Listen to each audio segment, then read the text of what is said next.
stuck in traffic, not school night. A lot of things going on.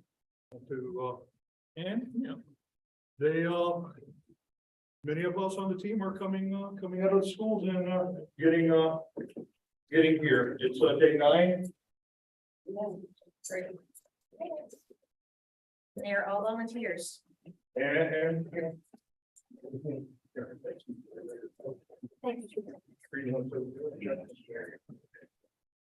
And I think that is very important that to recognize the team on this side is all volunteer. This is all in our time.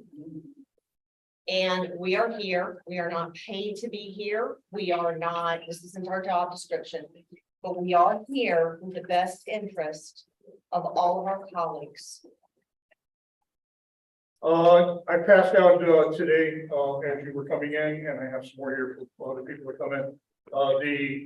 Your team's proposal that we got last night. I printed it out so that everybody could have a chance to look at it. Late last night.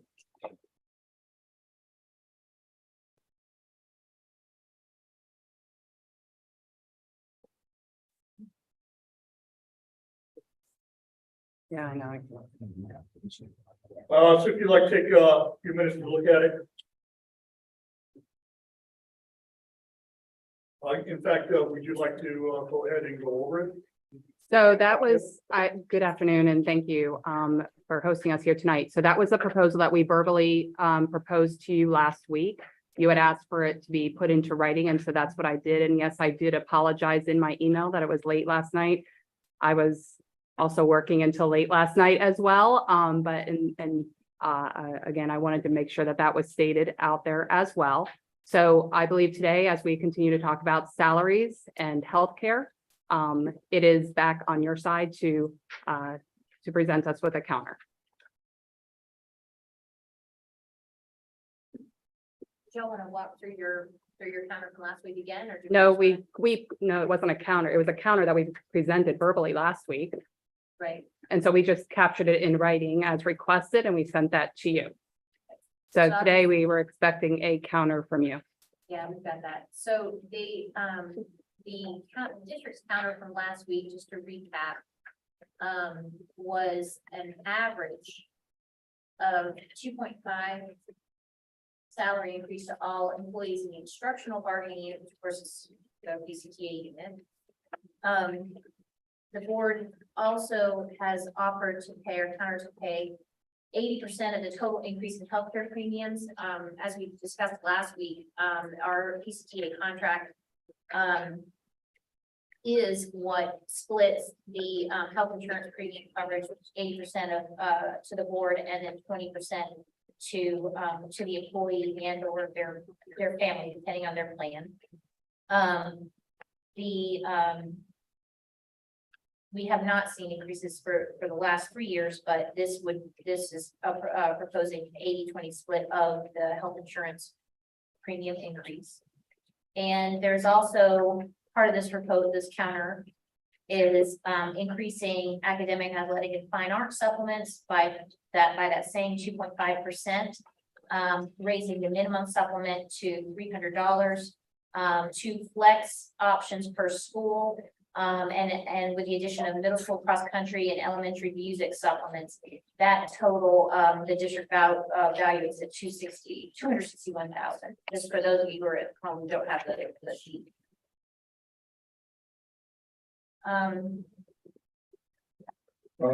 My understanding is that I was there today at the school board meeting with the Fraternal Order of Police, presented their, got their 2.5% increase across the board, if I'm correct. That was approved this morning, yes. Yes, this was approved this morning by the school board, ratified yesterday by the Fraternal Order of Police. That's one of the 4 bargaining units in the county that we have to come to, or you have to come to agreement with. Right. That's down.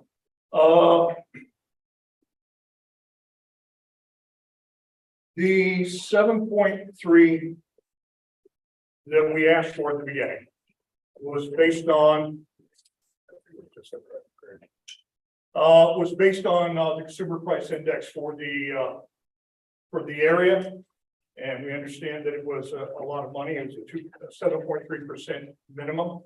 And we would like to take a look at a counter offer that we would like to put on the table. And I'd like to bring up a couple of other things real quick. I was approached about the classroom libraries. And we need to make sure that any teacher that is feels the need to scan their libraries again gets compensated for those. It is above and beyond, and teachers are liable for what's in their classroom. So we can't have them putting their contracts, their licenses on the line above and beyond what should be expected of them.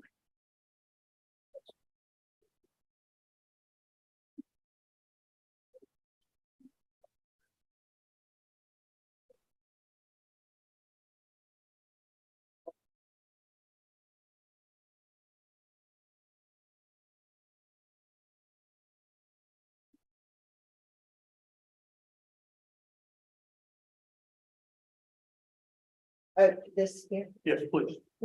Thank you. Making sure I'm passing out right. If you understand this,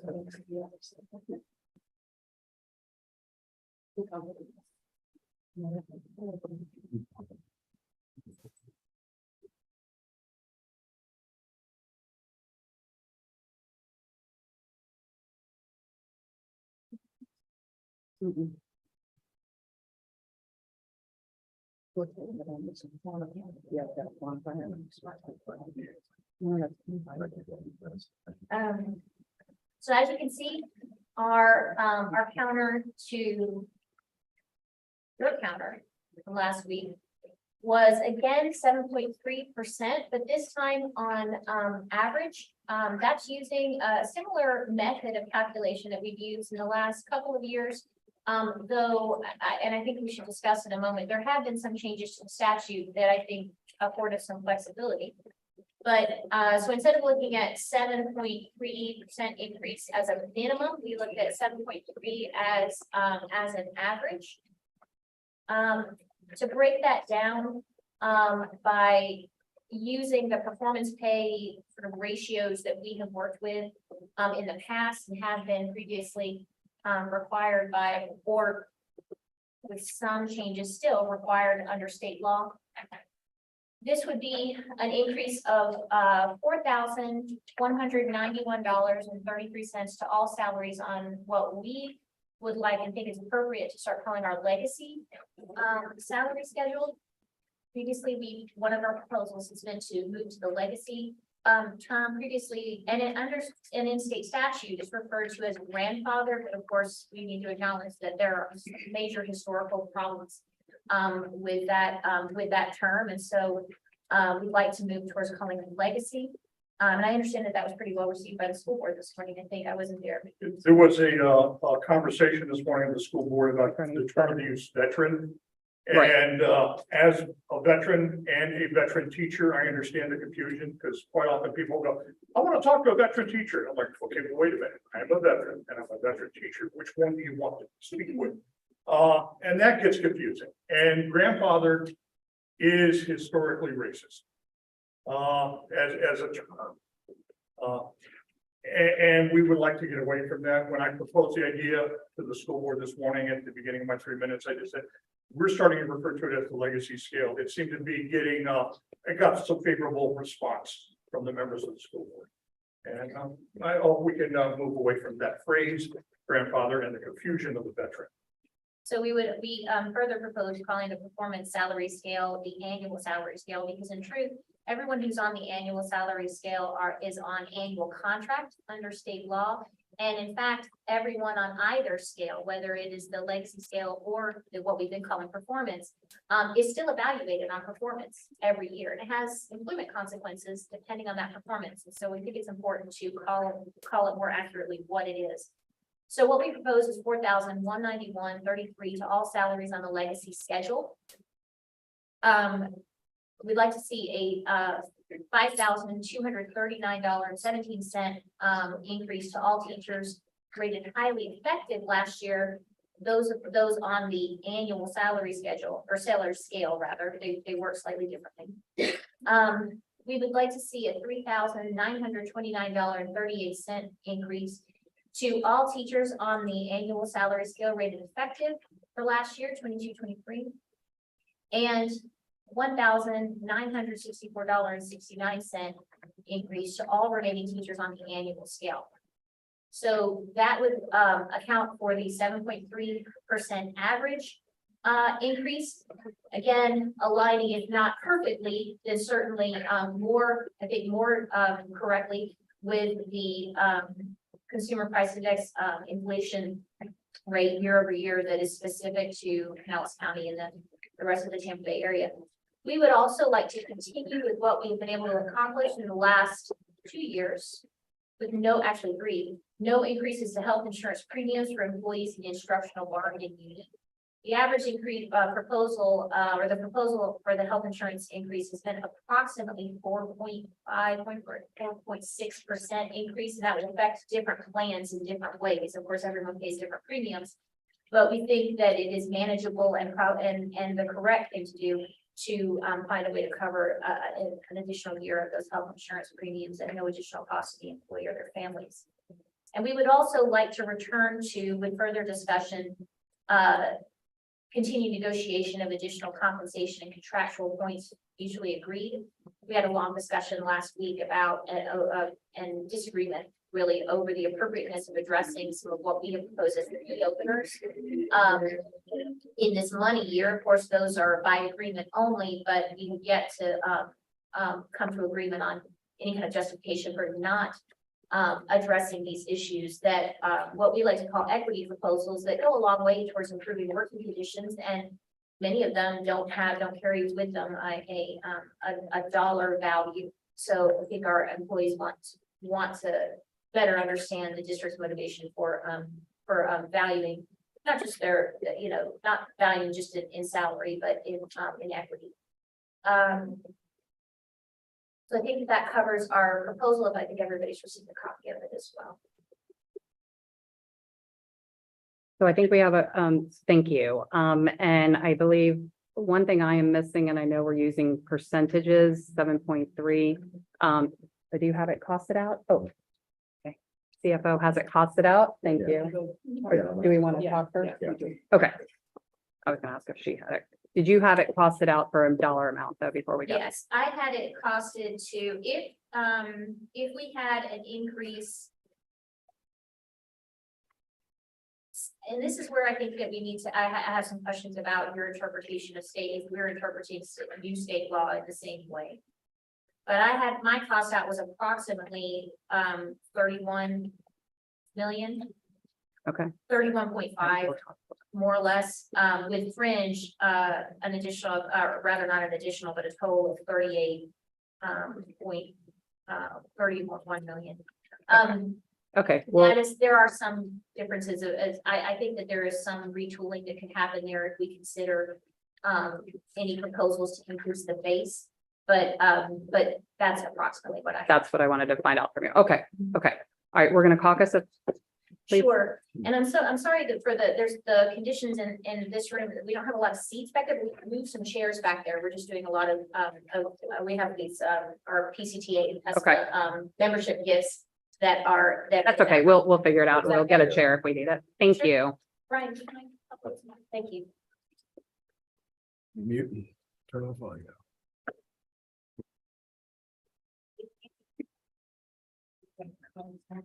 Thank you.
Starting on mic.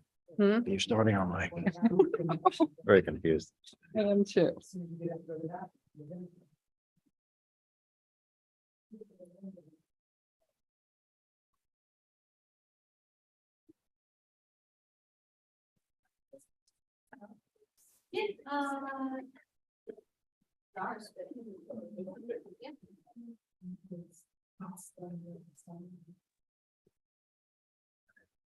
Holy moly. It's crazy.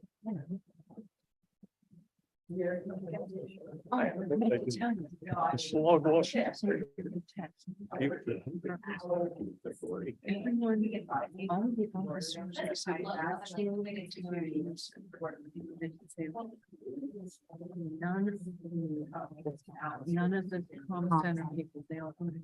Even that one guy was getting like 6,000.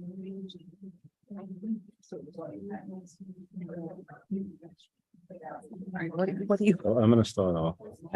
I'm not gonna say anything about $4.8 million. We have to go through that, go through mathematical computations of how we get to the percentages that we get to. Then it will go back to you and you would say that we have a proposal, given the fact that we don't have the 31.2 million, we do have a counter proposal for you. And just a note that Mr. Smith is now pretty close to closing the book. We have a good idea as to what I'm going to be. Also, Mr. Hendrick just referred to reallocating units, identifying units that we may be over in as a result of decreased enrollment. And it's So- all because we are looking at trying to see where else we can get funds. You've asked us to continue to look at where we can get funds. As a result of that, we have a counter proposal. Okay.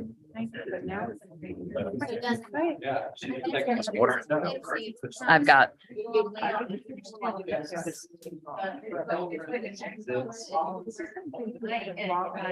Got that. I guess. Yes, when you get a raise. Yes, very good. Maybe I'll have a lot of percent. No, I'm sure you'll pause, pause that. Yeah, but-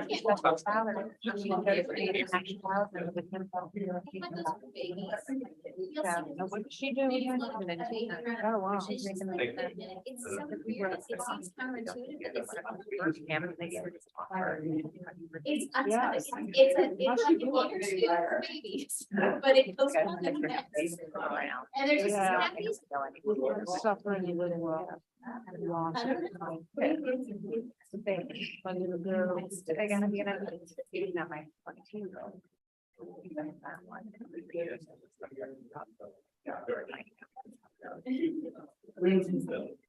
As long as she doesn't bring the other back, well, yes, they can't leave one by one.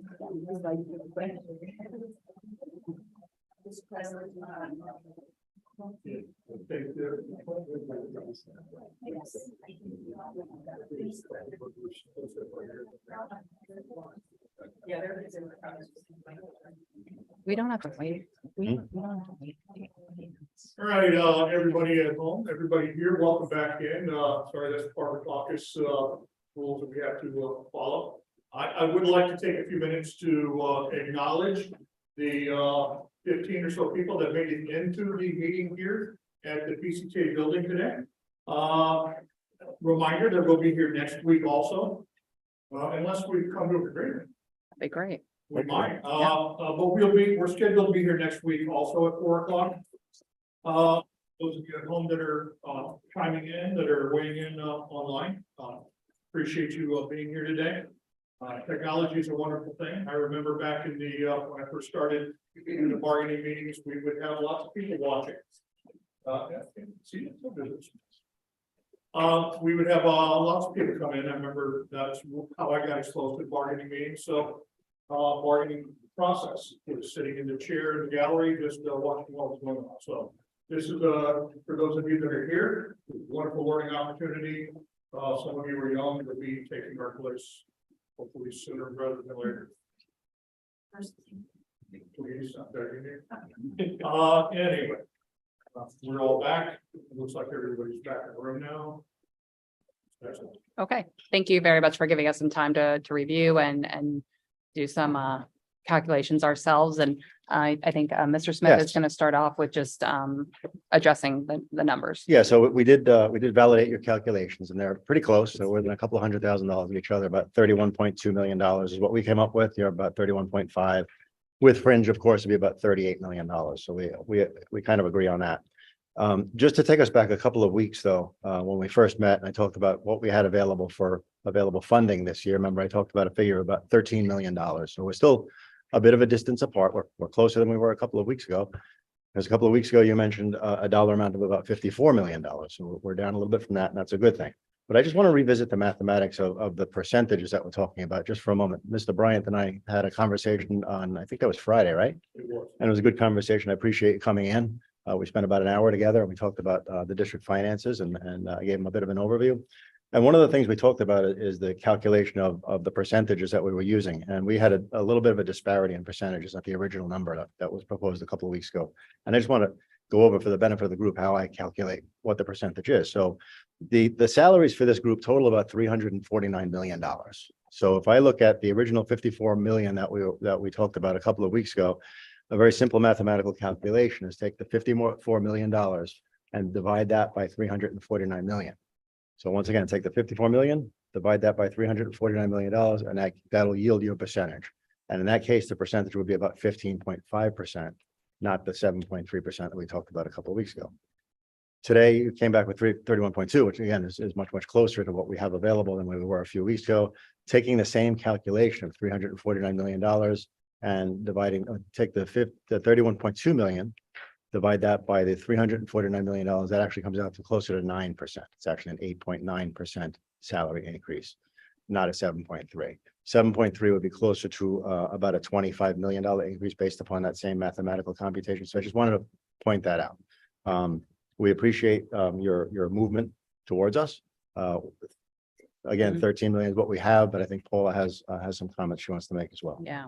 So given the fact that we don't have 31 million to accept this proposal from you today, we do have a counter proposal, but I wanted to share a couple of things as well. You know, you have asked us to go back and look at places that we can find some very much needed funds for raises. That's our intent all along, and it has always been. So I wanted to let you know that Mr. Smith has now in fact closed books for the year.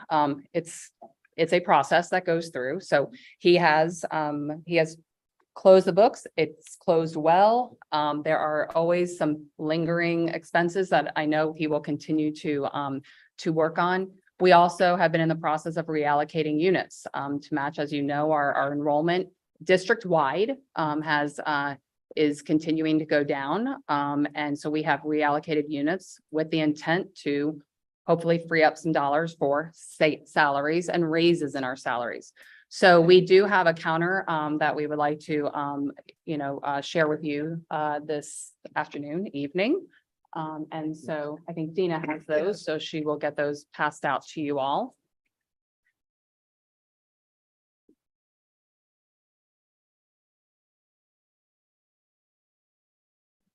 So ours, it is within a MOU, but also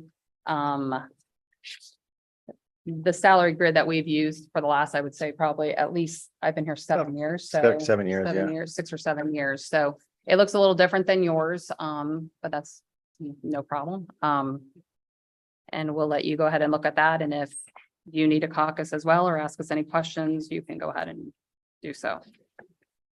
Just a clarification, as you are going through numbers, I'm trying to type and keep up with your. Sure. Mr. your Smith's speech. numbers. I could speak a little more slowly for you if you want, if I want me to go Get his again. accent in there, though. Ask you to do that. I'll do it. actually. Absolutely, I'll go through it. I don't listen very. I'll go through it again. So if you, Yes. so I'll start from the beginning. If you think about what we talked about a few weeks ago, we had about $13 million available in funding, right? Okay. Okay, you got that? And then we talked about the value or the amount that it costs the district for this particular unit. And when I say cost, I'm just talking about the dollar amount that we pay. And that's roughly $349 million annually. Mhm. So when you look at a percentage of that, if you want, if you have a pure dollar amount, which we did a couple of weeks ago, we had a $54 million dollar amount that was proposed by this union. Actually, yours was 53. We quantified it. It was actually 54. So we were close. If you take that number, the $54 million and divide it by the 349 million, that comes out to about 15.5%. Okay. I'll let that sink in. So then, so this week's proposal is 31.2 by your calculation, and it's fairly close to ours. Ours is about 31.5%, $31.5 million. So if I do the same mathematical computation, if I take the $31.2 million, divide that by the 349 million, that comes out to 8.9%. Okay, so it's a little bit higher than the 7.3% that you've proposed. It's actually closer to a 9% proposal. So are we good? Okay. And then the last thing I said is that 7.3% increase would be roughly about 25 million.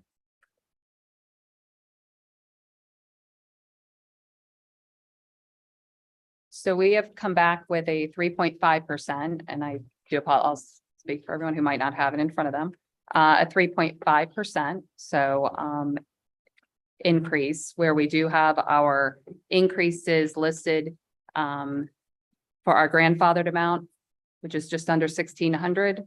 Our performance highly effective, just under 2,000. Our performance effective, just under 1,500. You'll see the athletic academic supplement increases almost 300,000. You'll also see our current teacher starting salary of 51,100 and projecting a starting teacher salary of 52. Yes. Yes. And right down there at the bottom, we'll kind of lay that out for just, that's the breakdown of the starting salary.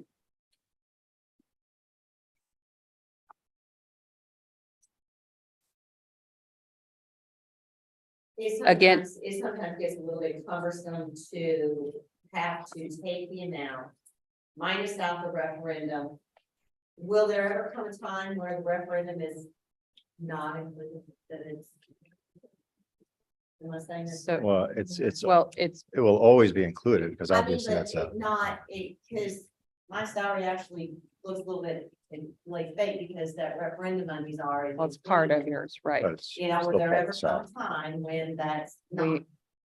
Because we've asked that, 7 years I've started to take, when we've asked that clarification. I Well, believe it's- we mentioned that was the goal. Yeah, that's, It's- it is. it It's is. always been the goal to not be relying on the referendum to meet the minimum 47.5. Correct. And that's what we are continuing to work towards. And that's an agreement we all have made. I understand what you're asking for is about having it two separate, and everything has it's a push and pull, right? So until we can get to a point where it's going to be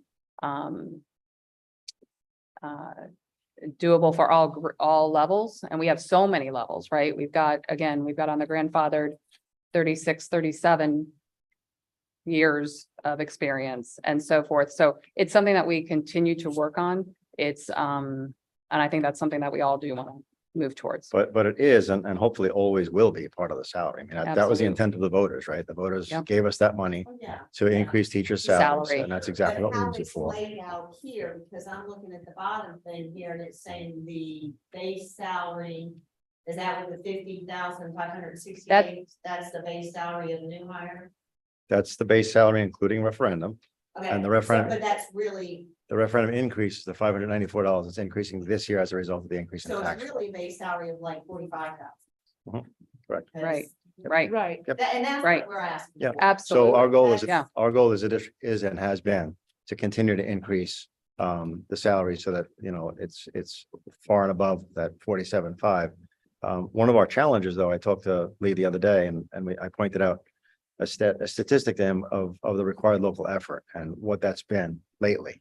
The required local effort is the taxes that we collect locally in order to fund the local portion of education, because we're funded both by state and by local dollars. The proportion of those has been disparate over the last several years, meaning that the state is funding less public education than local dollars are, right? So the referendum is an important component of our millage rate because that is local dollars coming to us. If you look at historically what the millage rate has been, I think this current year, it's like 5.98 or so is proposed to be. That's the lowest it's been since 1974, 75. Or let me say, it's lowest it's been any time since 1974, 75. In 74, 75, it was 8 mils. Last few years, it was higher than the current proposed rate. So what's happening is we're levying less and less taxes locally. And the tax roll is going up, so the dollars we collect is higher. But so the referendum is an important component of the fact that we are funding education locally and the state's not really doing as much of their part as they should be. When it comes to the salaries, one thing to understand and realize is the number of laws that are on the books to try to skew the salaries one way or the other. There are 21 different separate laws, I believe now, concerning the allocation of salaries and how you have to pay them. If you want to simplify that, that takes voter action. Yeah. To change that so that things can be a little more equitable along the lines that are out there. 15 years ago, there was one law. Now there's 21 on the books about salaries. That's actually a good jumping off point for a couple of questions that I fear might be oversimplifications, but I think it's worth clarifying because I think we need to make sure that we're on the same page. So when you talk about the format that our proposal was presented in, just like you mentioned, is something that goes back the last few years. I actually am surprised that this is my 3rd year at the table. So I'm actually a little bit surprised that it goes back 7 years because these laws, these ratios on performance pay were not in place for Our 2021. format. And so I'm not suggesting that. It's just the She's setup. talking I think about I'm just format. talking about the format. She's not I'm talking about- sorry. Okay. I'm sorry. I No, didn't no, mean no, everything that's breakdown. completely fine. That's completely fine, but Yeah. again, that's a good jumping off point because, so even just in the last couple of weeks, and I'd say over the last month, the available language of statute that's just been available online, anybody can look it up, has changed over the last month. So you have in just the last month, the changes that happened in the 2023 legislative session being included in the Florida statute. This particular code or law is 101.2.22. That's where we see a lot of the definition of instructional personnel and a lot of these laws that you mentioned that have to do with the way that we can pay our educators. I'd like your take on it. Because there's some things that I noticed, and again, with that many laws, it can get complicated, and so I want to make sure, I want to see how y'all are looking at this. Previously, as late as a month ago, the law specified that the minimum salary in the state of Florida had to be $47,500.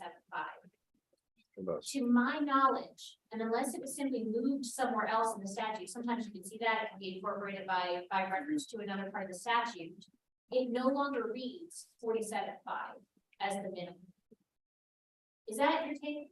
No. No. 47.5 is still the minimum. What's been removed from 10/12/22 is the requirement that after reaching 47.5, the increase had to be 75% greater than the increase for other raises. So the idea was that the minimum had to, by statute, continue to go up by 75%.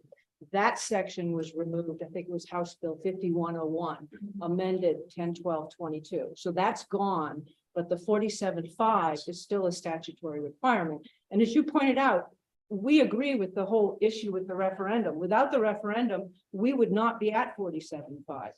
So it's in our contract now that the parties are going to try to minimize our dependence on that referendum, because God forbid if that disappeared, our money would have to go to raise just the minimum. So we've been relying on that referendum funds to get to the 47.5 and keep base salary moving up. Thank you for pointing that out. That, you know, as a not a side note in its importance, but just a side note for a line of discussion. The union PCTA runs the referendum campaign. And so, and that maybe that might not necessarily be common knowledge, but that is one of the responsibilities that our union has taken on in years, decades past. Without the union, that campaign doesn't happen. Doesn't mean that someone else can run it. But the split or the way that money is allocated is dependent on the language that the union that is voted on in the campaign that PCTA conducts, pays for. It's important to acknowledge that when we talk about the way that the relevance of the union to the continued funding of our schools. So the side note. But Lori, I'll not as a pushback, but I'm really literally asking, where 47.5 used to appear in the statute, it doesn't any longer.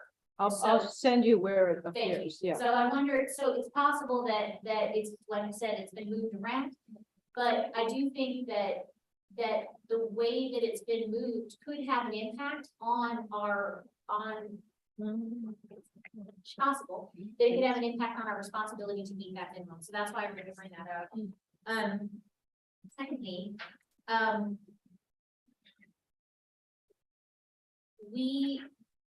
even though we have presented our proposals, and clearly this counter proposal is presented in the format that we've used before with these statutorily imposed ratios when it comes to performance pay.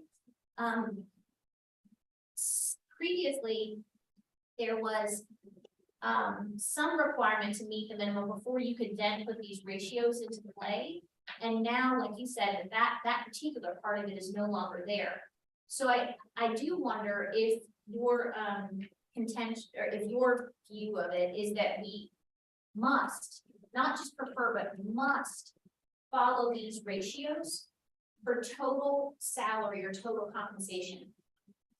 The way that the law reads is that any kind of salary adjustment must be based on these ratios, but that there's a possibility of looking at a supplement, there's a possibility of looking at, the statute allows for these things. I'm not saying that we're necessarily proposing that, but the statute allows for other ways of paying people that aren't necessarily driven by the same ratio. Is that, we agree on that point?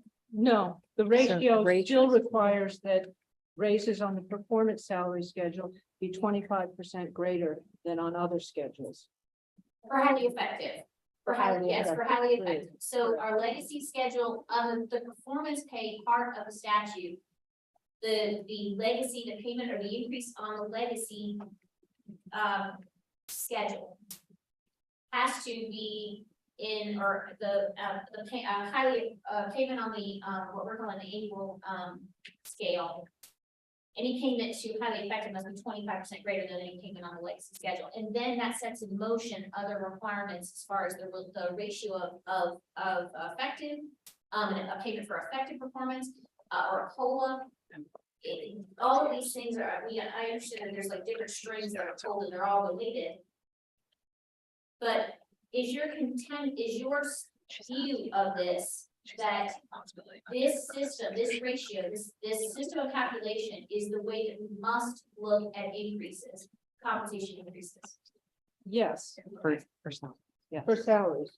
Now, what we did last year, I believe, and what the statute would allow for adjustments is a bonus. Because clearly in the statute, it says that the annual adjustment does not include a bonus. So last year we talked about, and we gave money where we put a pool of cash, and we talked about how that would be distributed, and PCTA looked at money that was used as bonuses, because the statute allows that. Adjustments do not include bonuses.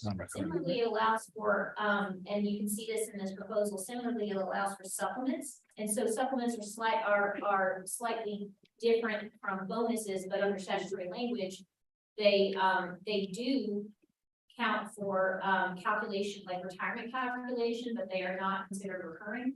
And so that is another, that's another way that people can be compensated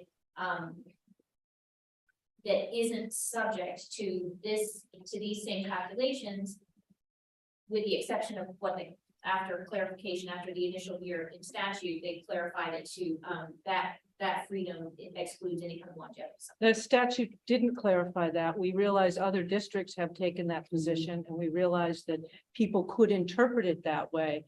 But we don't interpret it that way because if a supplement is recurring and it has all of the attributes of salary, it's an adjustment. But we are comfortable saying that a bonus is not because the statute specifically says that. Well, I So would say, I mean, not, I don't know how critical the discussion is, but I do think that if we're going to frame, supplements as. If we're gonna frame supplements as recurring and therefore salary, wouldn't our increases to supplements have to be subject to these same? what I'm saying is the statute says that compensation for longevity is included in the calculation for that implicates the formula. That's what the statute says. Right, it was So- added in 22. So we interpret that to mean that if it's recurring, it's compensation. If it's recurring and based on longevity, it's compensation. Or it's an adjustment within the meaning of the statute, and that implicates that formula where performance has to be 25% greater. And this is the same discussion we had last year, so there's been no change from that portion of the statute. Yeah, the language was new last year, and because we had some disagreements on it the previous year, but I get what you're saying, I think the effect is the same, but I do think that it's important to note that based on the negotiations and a number of tables across the state, the statute was amended to specifically exclude longevity supplements. No, the statute was not amended to specifically exclude longevity supplements. People may take that position, and some have done so, but the statute has not changed with respect to longevity supplements. I would take that position that language was added last year in 22, but it nevertheless exists. I mean, it's in the statute, so I recognize that longevity supplements have to be treated differently. I get that. That was not necessarily as set in stone in 21, but I get that it's there in 22, and I know we're bound by that now.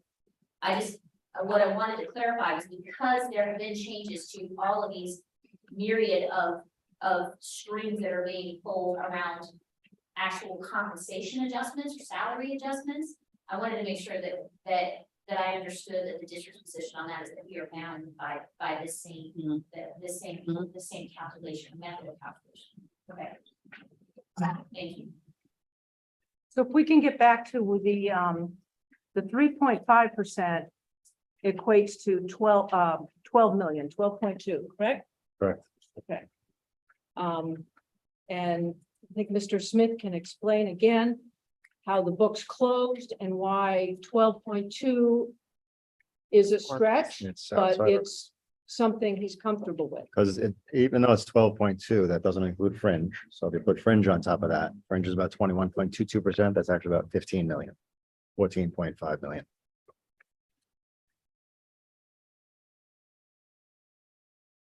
Right, Dave? Yep.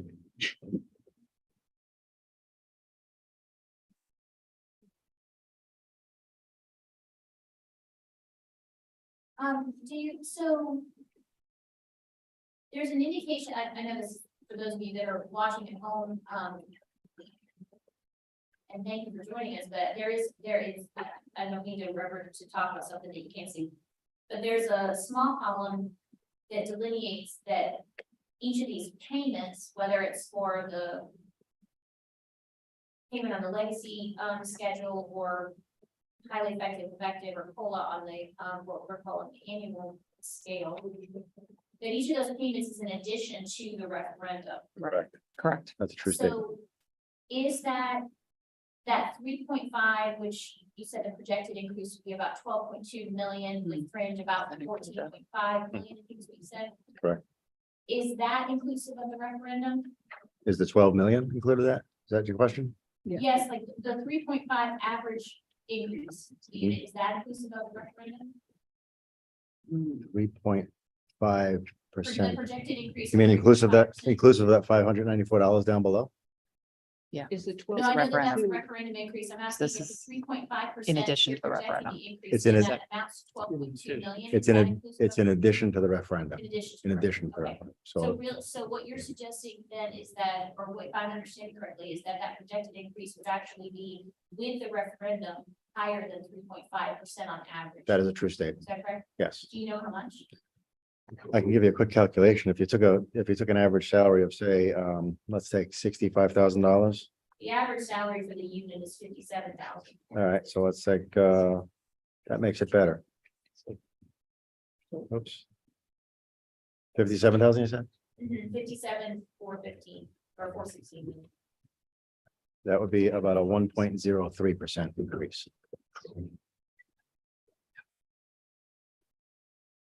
For a total average increase of 4.53. And then if you take the 80% of the health insurance that we're proposing to pick up, that's another $4.5 million, $5 million. So that would be another piece of a percentage as well. Yeah, we have to be careful about that because our unit has enjoyed no increases in that. So effectively, that is It's a small I know we're not cost. saying it's not- It's, that yeah, I but if, understand it, but Yeah. it is if you look at the it's distribution of what the increasing increases are, though, they're negligible. Yep. So So we have to be careful. I'm just saying with total compensation, it's, another dollar amount that's going Yeah. into a pot of money. Right.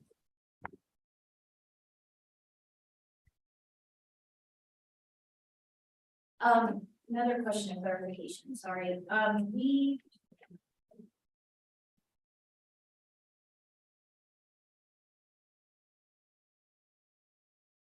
I'm gonna have a hard time even being coded about this, but previously, we looked at increases to the base as being somewhat driven by statute. There was some statutory language that required a certain adjustment to the base salary relative to any kind of increase on this, like what we're calling the legacy schedule.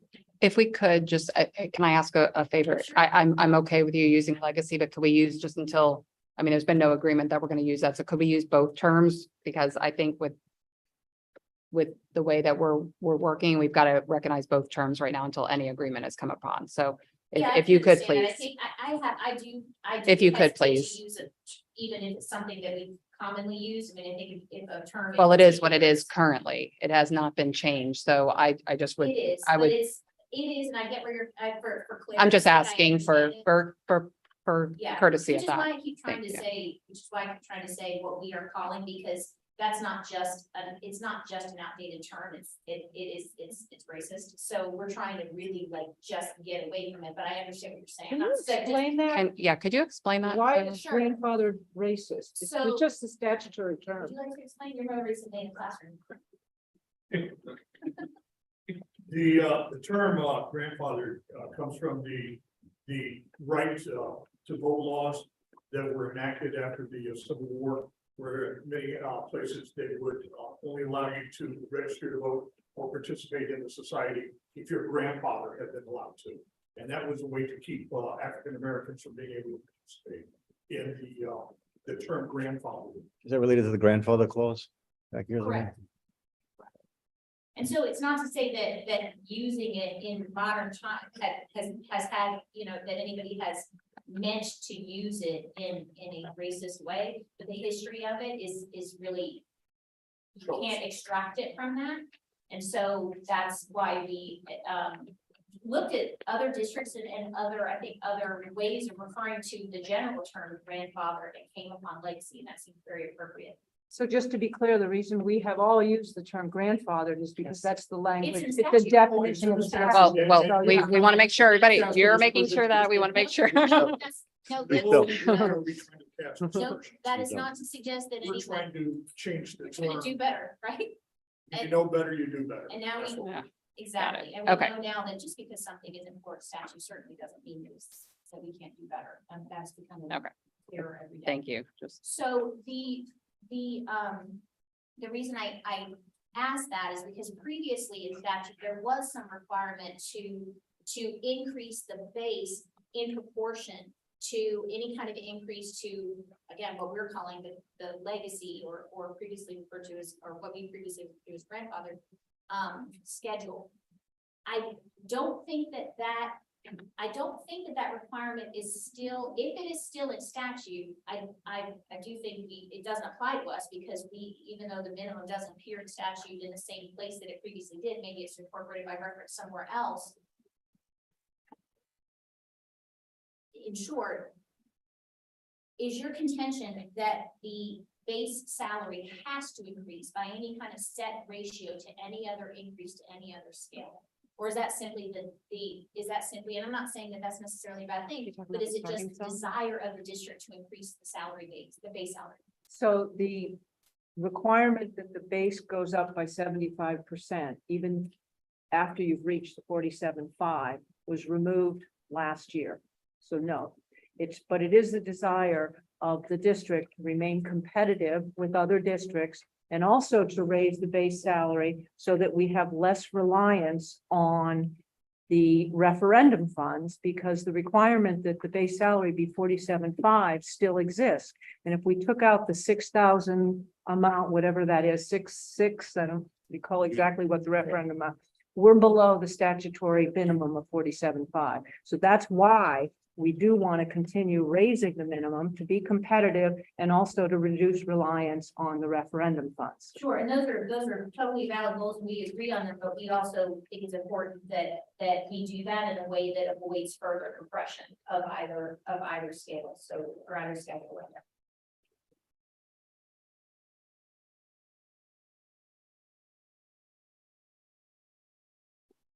And while we're talking about the referendum, remember, it's up next year. Yes, it is. It Yes. will be up for reauthorization next year.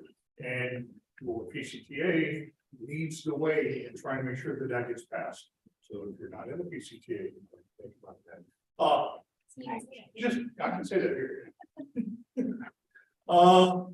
It's 5:30 and we'd like to respect your time and your time. We're obviously not going to agree to this today. Okay. We're gonna take it back and we're gonna do our work on it, our due diligence.